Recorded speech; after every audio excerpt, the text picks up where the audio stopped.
독서 1강. 독서 1강. 요거 이제 경제지문입니다. 경제지문. 일단 문단 번호부터 한번 써볼게요. 하나.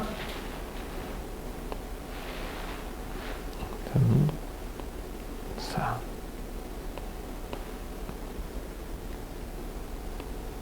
6개 문단으로 이루어져 있습니다. 보통 5문단에서 7문단 정도로 늘 말하니까 그렇다면 이 정도 길이면 뭐 평범한 길이 정도가 되겠죠. 근데 한 문단의 길이가 조금 긴 게 있으니까 약간 길다. 그래서 뭐 글자 수로 따지면 한 1900자, 2000자 정도 될 것 같아요. 그래서 그 정도 지문입니다. 첫 번째 문단 읽어보도록 할게요. 첫 번째 문단은 항상 뭐가 나온다? 화제나 논제가 나온다. 이게 무엇에 대해서 말하는지를 찾아가는 단계가 첫 번째 문단이나, 현대사회의 기업들은 새로운 내부 조직을 만들거나 다른 기업과의 합병하는 등의 방식을 통해 기업의 규모를 변화시키기도 한다. 기업의 규모를 변화시키기도 한대요. 신제도학파에서는 기업들의 이러한 규모 변화를 거래비용이라는 개념으로 설명하는데 이를 거래비용 이론이라고 한다라고 다 했어요. 여기서는 신제도학파에서 기업들의 규모 변화를 뭘 통해서? 거래비용이라는 개념을 통해서 설명한대요. 이를 거래비용 이론이라고 한다라는 거야. 그럼 여기서는 기업의 규모 변화를 뭐랑 연관져서 설명한 거야? 뭐와 연관져서? 거래비용과 연관져서 설명하는 거지. 그게 신제도학파들이 주장한 거래비용 이론입니다. 그럼 여기서 일단 뭐가 나와야 되겠니? 기업의 규모 변화와 이 기업의 규모 변화를 거래비용이라는 개념으로 설명하니까 일단 거래비용이라는 개념이 먼저 나와야 되겠지? 이런 식으로 되는 거야. 자, 가봅시다. 그러면 어떻게 기업의 규모가 변화하는 것을 거래비용을 통해서 어떻게 설명했는지 한번 가보자. 거래비용에서 말하는 거래비용이 개념이 나오죠. 당연한 거죠. 거래비용 개념을 통해서 설명한다고 했으니까 거래비용이 나와야겠죠. 재화를 생산하는 데 드는 생산 비용을 제외한 경제 주체들이 재화를 거래하는 과정에서 발생하는 모든 비용을 말한다. 즉이라는 말은 앞과 뒤가 내용이 같다라는 내용이야. 그러니까 앞에서 말한 거래비용에 대한 개념 설명했잖아. 이 뒤에 있는 내용이 같은 내용이야. 결국 표현만 좀 다르겠지. 즉 경제 주체가 거래 의사와 능력을 가진 상대방을 탐색하는 과정, 가격이나 교환 조건을 상대방과 협상하여 계약하는 과정, 또 계약 후 계약 이행 여부를 확인하고 강제하는 과정 등에서 발생하는 비용을 거래비용이라고 할 수 있다라고 나와있어. 즉을 기점으로 해서 똑같은 말이야. 그러면 밑줄 안 그어줄 수 없으니까 밑줄을 그어준다면 선은 어디 거? 짧은 거, 앞에 거. 거래비용이란 이렇게 거래비용의 개념입니다. 그러면 거래비용 개념이 나왔으니까 이 개념을 활용해서 기업의 규모가 어떻게 변화하는지에 대해서도 설명을 해주겠죠. 가보자. 거래비용 이론에서는 기업은 시장에서 재화를 거래할 때 발생하는 거래비용인 시장 거래비용을 줄이기 위해 재화를 자체적으로 생산하는 것에 대해 고려하게 된다고 보았다. 이런 상황에서 기업이 새로운 내부 조직을 만들거나 다른 기업을 합병하여 내부 조직으로 흡수하는 등의 방법을 통해 거래를 내부화하면 기업의 조직 내에서도 거래가 일어나게 되는데 그 결과 거래 비용이 발생하게 되고 이를 조직 거래 비용이라고 한다라고 했어요. 여기는 조직 거래 비용, 조직 내 거래, 그 다음에 시장 거래 비용, 시장에서 재화나 거래하는 걸 두 개가 나와 있죠. 이때 시장 거래 비용과 조직 내 거래 비용을 합친 것을 총 거래 비용이라고 하며 기업은 총 거래 비용을 고려하여 기업의 규모를 결정하게 된다라고 했어요. 그럼 여기는 뭐가 되겠니? 요게 되겠죠. 이렇게. 아, 거래 비용이라고 했잖아. 기업의 규모가 결정된다고 했지. 근데 여기서는 기업의 규모를 결정하는 건 거래 비용의 뭐? 총 거래 비용이라고 분명하게 선을 그어줬어요. 총 거래 비용. 총 거래 비용은 조직 내 거래 비용과 시장 거래 비용을 합한 것을 우리가 총 거래 비용이야. 이걸 고려한다고 했어. 자, 예를 들어라고 했으니까 여기는 예를 든 내용이 나올 거야. 예를 들어 어떤 제품을 생산하는 기업을 가정해보자. 이 기업에서는 시장 거래를 통해 다른 기업으로부터 모든 부품을 조달하여 제품을 생산할 수도 있고 반대로 기업 내부적으로 모든 부품을 제조하여 제품을 생산할 수도 있어. 만약 이 기업이 다른 기업과의 시장 거래를 통해 모든 부품을 조달한다면 조직 내 거래 비용은 발생하지 않을 거고 빵원일 거고 시장 거래 비용만 발생하게 될 것이다. 이런 상황에서 기업은 시장 거래 비용을 줄이기 위해서 시장 거래에서 조달하던 부품의 일부를 기업 내에서 생산하게 될 거야. 이렇게 되면, 이렇게 기업이 부품을 자체 생산하여 내부 거래를 증가시키면 시장 거래 비용은 감소하지. 시장 거래 비용은 감소하지. 조직 내 거래 비용은 증가하게 된다. 이때 기업은 총 거래 비용이 최소가 되는 시점까지 내부 조직의 규모를 확대하여 부품을 자체 생산할 수 있고, 이 지점이 바로 기업의 최적 규모라고 할 수 있다라고 했죠. 그러면 기업의 최적 규모는 결국 어디야? 뭐가 최소가 되는 지점이지?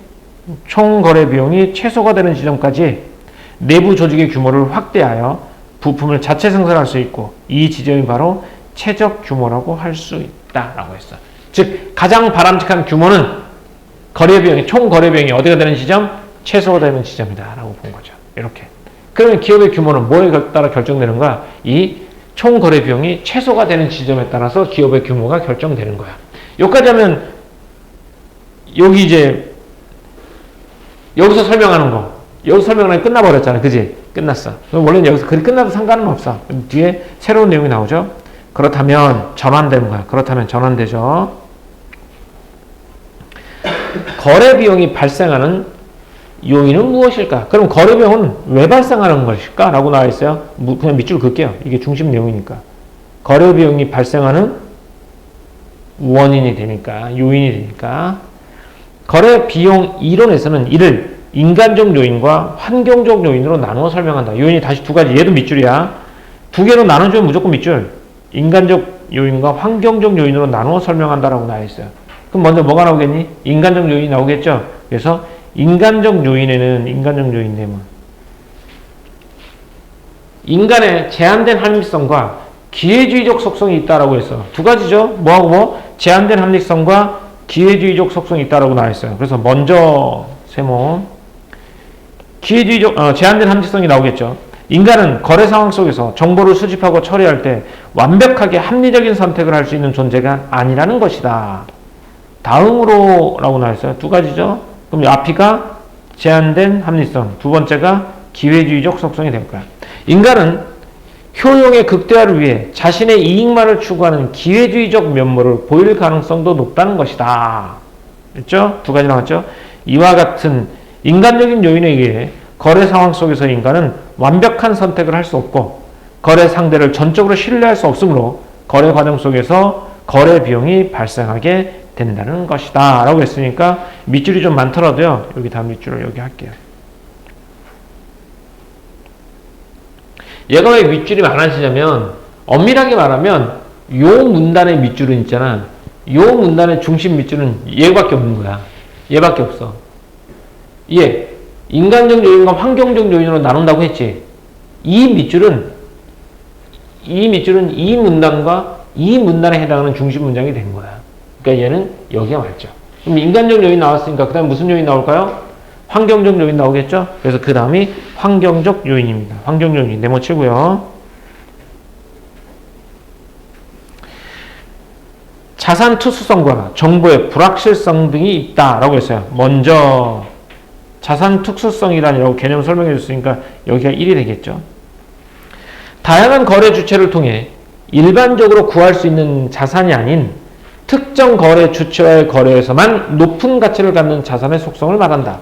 따라서 특정 주체와의 거래에서는 높은 가치를 갖던 것이 다른 주체와의 거래에서 가치가 하락하는 경우 자산 특수성이 높다고 할 수 있다. 이때 자산 특수성이 높으면 경제 주체들은 기회주의적 행동을 할 가능성이 커질 수 있기 때문에 이를 보완하고자 다양한 안정장치를 마련할 것이다.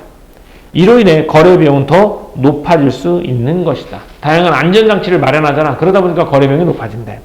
다음으로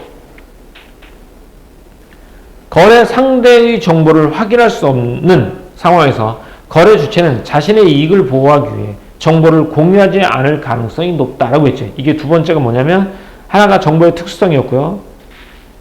두 번째가 정보의 불확실성이죠. 그럼 여기는 이제 정보의 불확실성에 대해서 말하고 있는 거야.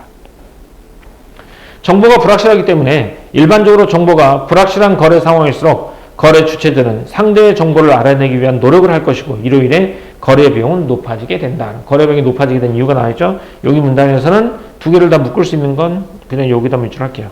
위에 문단처럼 이렇게 이와 같이 정리해 놓은 게 없네. 자, 이렇게 다 읽어봤습니다. 다시 앞으로 넘어가서 위에서부터 한번 쭉 보자.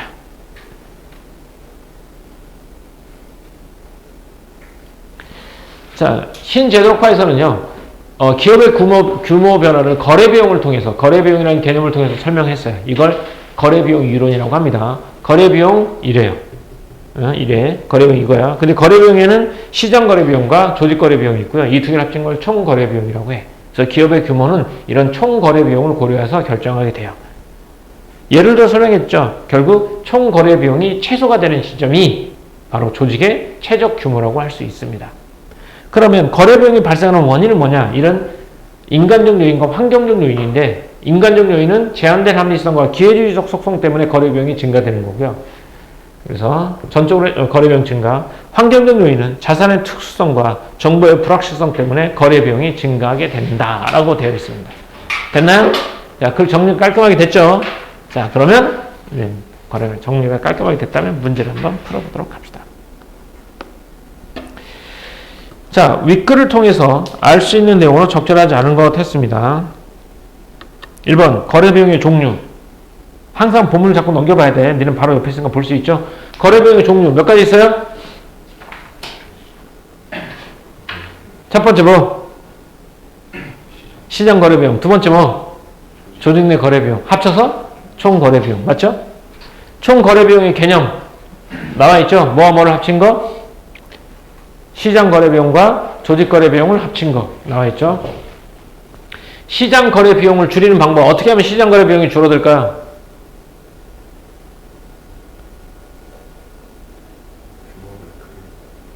다시 기업의 규모를 크게?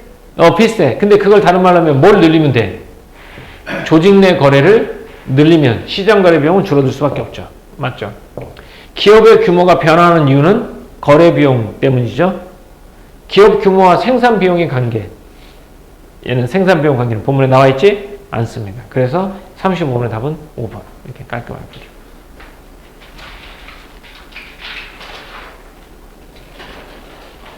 자, 36번.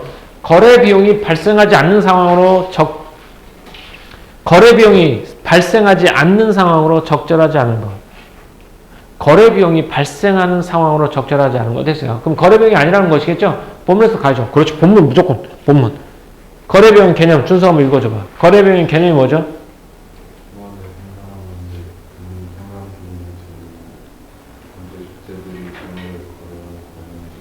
그렇지.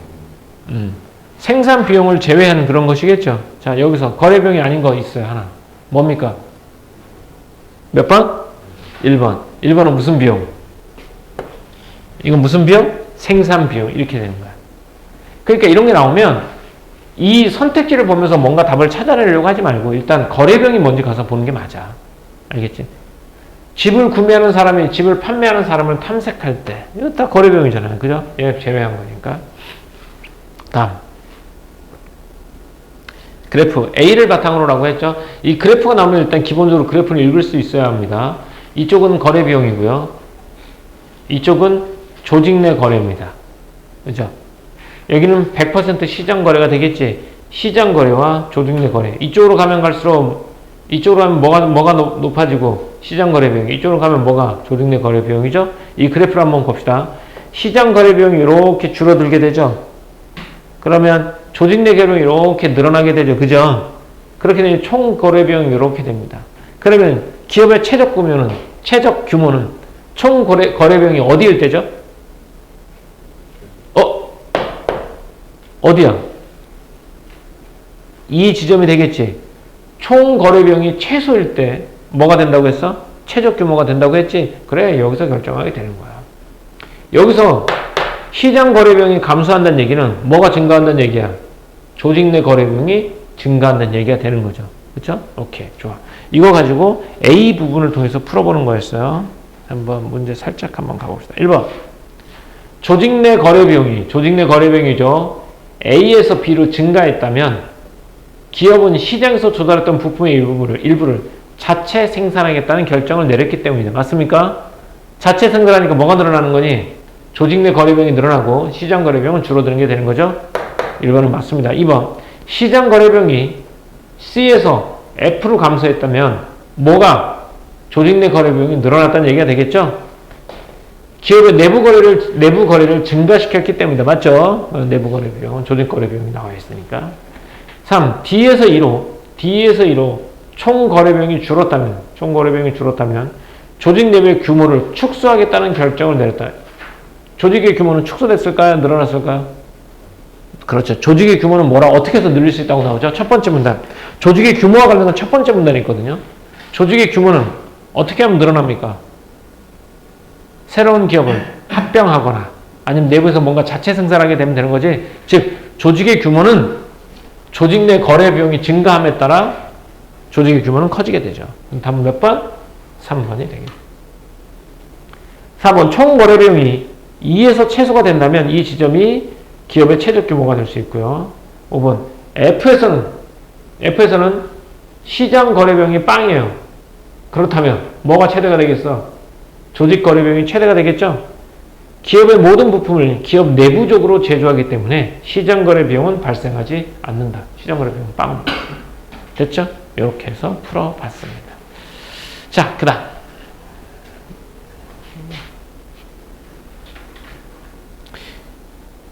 기본적으로 이런 문제가 나오잖아요. 그럼 얘가 본문 어디에 해당하는지를 찾아보는 게 제일 중요해요. 본문에 어디에 해당하는지 먼저 찾아보는 게 중요한데, 자동차를 조립하는 A기업은 자동차에 들어가는 부품 중 볼트를 특정 기업을 선정하지 않고 다양한 기업을 통해 조달하고 있죠. 이거 내부 거래냐 시장 거래냐? 조직 내 거래야 시장 거래야? 시장 거래잖아. 그지? 다양한 이거. 의료기구 생산하는 업체인 B기업은 핵심 부품을 C기업을 통해서만 조달하고 있어요. 왜 C에서만 할까요? 본문에서 이것도 찾아야 돼. 왜 얘는 특정 환경적 요인에서 자산의 특수성 때문에 그렇습니다. 의료기기를 생산하는 업체가 많지 않아요. 그러니까 자산의 특수성이죠. 자산의 특수성. 요건 자산의 특수성. D기업은 새로 개발한 제품의 원재료를 외국의 E기업에서 조달하고자 했으나 이 기업이 원재료의 품질 정보를 세부적으로 제공하지 않아 제품 생산에 차질이 발생했어요. 자, 얘는 거래 비용이 발생한 원인 중에 인간적 요인일까 환경적 요인일까요? 봐야지 본문을. 인간적 요인일까 환경적 요인일까?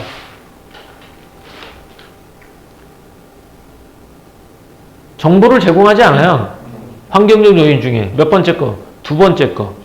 그죠? 정보의 불확실성입니다. 그렇기 때문에 뭐가 발생해? 거래 비용이 발생한다라고 보는 거야. 좋아요. 이렇게 봤어. 이렇게 보고 나서 한번 해보도록 합시다. A 기업이 조달하는 볼트는 자산 특수성이 높지 않다고 볼 수 있겠군. 자산 특수성이 높지 않죠. 그러니까 여기저기서 막 하죠. 오케이, 좋아. B 기업과 C 기업의 계약 조건으로 장기간의 계약을 명시한 것은 거래에 있어 안정장치를 마련하는 것으로 볼 수 있겠군. 맞습니까? 본문에 이거 뭐라고? 자산의 특성이지. 본문 가봐. 자산의 특성이 나오면 거래 비용이 증가하잖아. 아니, 어떨 때 거래 비용이 증가하냐면 안정장치를 마련하는데 거래 비용이 증가한단 말이야. 그래서 여기서 안정장치가 뭐냐? 장기간의 계약 조건을 명시한 거야. 그러면 뭐가 더 물건 값을 좀 더 비싸게 사야겠지? 이렇게 되는 거죠. 이렇게 좋아요. 다음, B기업과 C기업은 거래하는 핵심 부품을 지닌 특성으로 인해 상대가 기회주의적으로 행동할 가능성을 염려했다고 볼 수 있고, 찾아봐야 되겠죠? 자산의 특성이에요. 자산의 특성. 가봐, 본문에 가봐. 자산의 특성으로 인해서 경제 주체가 기회주의적 속성을 보일 수 있다라고 본문에 나와 있나요? 없나요? 나와 있지? 오케이, 좋습니다. 나와 있죠?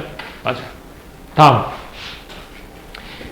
D기업과 E기업 간의 거래에서는 정보의 불확실성으로 인해서 거래 비용이 발생하는 거 맞죠? 이런 거 확인할 필요도 없죠? E기업이 원재료의 품질 정보를 세부적으로 제공하지 않은 것은 D기업을 탐색하는 과정에서 완벽하게 합리적인 선택을 하였기 때문이다? 합리적 선택을 할 수 있다 없다? 할 수 없다.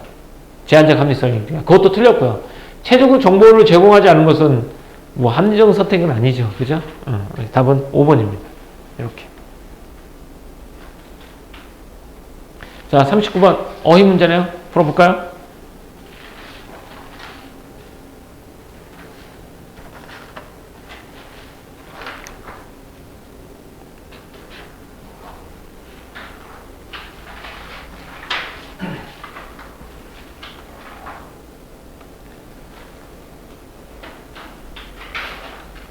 적절하지 않은 것.